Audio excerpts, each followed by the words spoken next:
Assalamualaikum warahmatullahi wabarakatuh. Perkenalkan, nama saya Lesiara Kamila Syari. Saya akan podcast tentang hak asasi manusia dan saya tidak sendiri dan saya bersama Saya Nazma Aulia sebagai pemateri hak asasi manusia. Tanpa berlama-lama lagi, saya akan bertanya tentang apa sih konsep dasar dari hak asasi manusia ini. Hak-hak asasi manusia ini adalah hak-hak dasar yang melingkupi tidak hanya melihat kepada status sosial, budaya, ras, dan agama, tetapi juga universal yang tidak dapat dicabut dan saling melengkapi. Baik, di sini saya akan menanyakan lagi tentang apa aja sejarah perkembangan di hak asasi manusia ini. Nah, yang pertama itu ada Deklarasi Universal Hak Asasi Manusia. Nah, di deklarasi ini diadopsi oleh PBB pada tahun 1948. Nah, deklarasi ini juga menjadi landasan bagi hak asasi manusia di seluruh dunia. Nah, kemudian yang kedua ada diskriminasi rasial untuk penghapusan diskriminasi di seluruh dunia. Kemudian diskriminasi konvensial ini juga diadopsi pada tahun 1965. Kemudian yang ketiga ini ada Konvensi terhadap penghapusan diskriminasi terhadap perempuan. Nah, konvensi ini diadopsi pada tahun 1969. Nah, jadi yang sekarang nih aku pengen nanya lagi nih, apa aja sih instrumen hukum hak asasi manusia yang ada di internasional? Nah yang pertama itu ada Deklarasi Universal Hak Asasi Manusia yang sudah kita bahas tadi sebelumnya ya. Nah, Deklarasi Hak Asasi Manusia ini sangat berperan penting karena dokumen ini menetapkan hak-hak dasar yang melekat pada setiap individu. Nah, kemudian yang kedua itu ada Konvensi Internasional tentang Hak-Hak Sosial, Ekonomi, dan Budaya, di mana konvensi itu meliputi tentang ekonomi, sosial, budaya, dan pendidikan. Nah, kemudian untuk yang ketiga itu ada Konvensi Internasional tentang Hak-Hak Sipil dan Politik, di mana konvensi itu bertujuan untuk kebebasan berekspresi, kebebasan beragama, dan berpartisipasi dalam lingkungan sosial. Aku mau nanya lagi nih, apa aja sih hak sipil dan politik dari hak asasi manusia? Seperti yang udah dijelasin tadi ya sebelumnya. Yang pertama itu ada kebebasan beragama. Terus yang kedua ada kebebasan berpolitik. Terus hak untuk berpartisipasi dalam pemerintahan. Nah, kemudian yang pertama itu kebebasan beragama.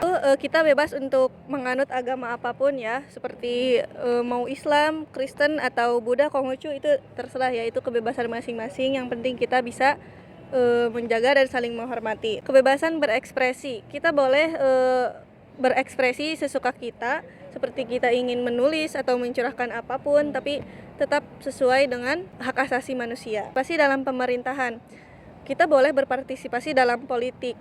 Misalnya ketika ada demo, tapi itu juga demo menunjukkan ke hal yang positif ya, bukan ke arah yang negatif. Tadi kan udah disebutin tuh hak apa aja sih yang ada di sipil dan politik.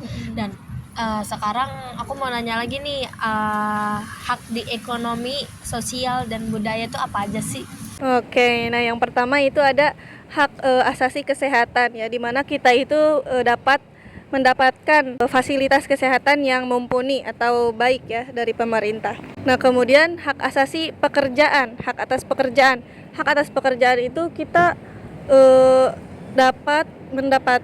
kita bisa mendapatkan pekerjaan yang layak gitu. Hak asasi pendidikan. Nah, kita juga bisa mendapatkan pendidikan yang berkualitas dan terjangkau tentunya. Tadi kan udah disebutin ya apa aja sih tentang hak asasi manusia itu yang ada di ekonomi, sosial, dan budaya. Nah, di sini aku pengen tahu juga nih, apa sih hak asasi manusia di kelompok yang rentan tuh? Oke, nah yang pertama itu ada untuk anak-anak ya. Perlindungan hak asasi untuk anak-anak itu melindungi dari eksploitasi, pendidikan, dan pergaulan bebas. Kemudian yang kedua itu ada hak asasi untuk perempuan dari kekerasan dan akses terhadap pendidikan dan pekerjaan. Kemudian yang ketiga itu ada orang dengan penyandang disabilitas. Nah, kita itu pemerintah ya harus memberikan fasilitas yang mumpuni atau berkecukupan untuk penyandang disabilitas agar mereka juga merasa dihargai ya tentunya dan dihormati juga. Nah, tadi kan udah disebutin tuh hak kelompok yang rentan banget. Nah, terus aku pengen tahu juga nih peran apa sih di negara untuk dalam melindungi hak asasi manusia tersebut. Nah, yang pertama itu ada melindungi. Nah, melindungi ini mencegah dari pelanggaran hak asasi manusia. Kemudian yang kedua ada menegakkan, yaitu memberi hukuman kepada yang melakukan pelanggaran HAM atau sanksi.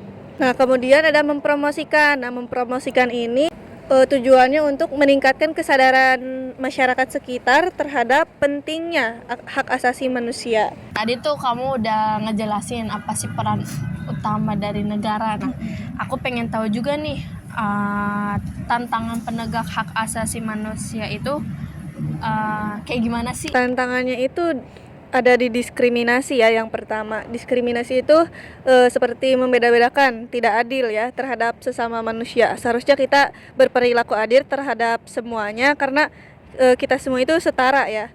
Nah, kemudian yang kedua itu ada kekerasan. Nah, kekerasan ini seperti bermain fisik ya, yang sebenarnya itu tidak boleh dilakukan karena akan mendapatkan pelanggaran tersendiri dari hak asasi manusia.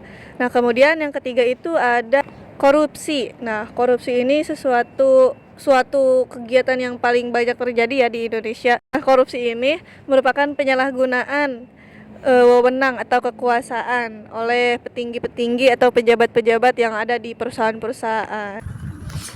Nah, tadi udah ya tentang tantangan penegak hak asasi manusia. Nah, di sini aku juga pengen tahu nih contoh dari kasus pelanggaran hak asasi manusia tuh apa aja sih? Di sini ada dua ya yang saya tahu. Yang pertama itu proses Tiananmen. Saya nggak tahu ya kalau saya salah bacanya, mohon koreksinya.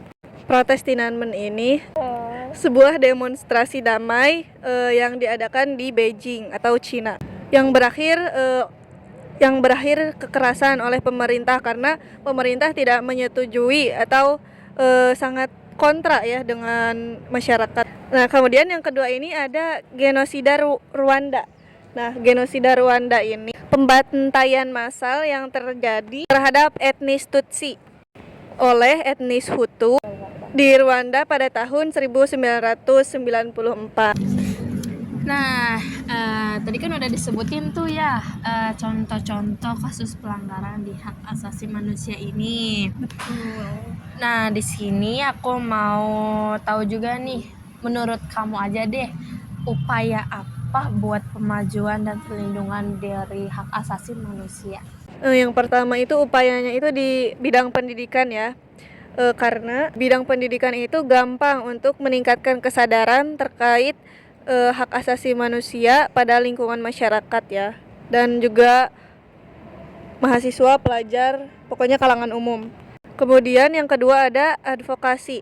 Nah, di advokasi ini ada untuk melindungi dan mempromosikan HAM kepada masyarakat. Kerjasama. Nah, kerjasama ini dilakukan oleh antar lembaga ya, antar lembaga, pemerintah, organisasi, dan lain-lainnya. Nah, dari yang tadi kita obrolin ini ya tentang hak asasi manusia, tadi kan udah dari contohnya, dari anuan korupsi ya. Nah, sekarang aku pengen tahu nih, menurut kamu aja deh, kesimpulan dari semua yang tadi kamu sampaikan itu apa sih? Nah, jadi kesimpulannya hak asasi manusia ini bersifat secara universal ya, seperti yang saya sebutkan tadi. Bersifat secara universal ini tidak memandang ras, budaya, agama, status sosial, jenis kelamin, dan lain-lain. Yang artinya semua orang itu berhak atas hak asasi manusia, perlindungan dari pemerintah untuk individu. Nah, dan hak asasi manusia ini juga sudah melekat pada setiap individu dari lahir. Jadi setiap individu itu wajib mendapatkan haknya masing-masing. Oke, segitu aja dari saya. Jadi udah selesai ya di podcast kali ini. Ya, terima kasih juga Sama-sama. untuk Nadia yang sudah menemani saya di podcast tentang hak asasi manusia. Oke, sampai jumpa di lain Sampai jumpa di lain podcast. Bye bye.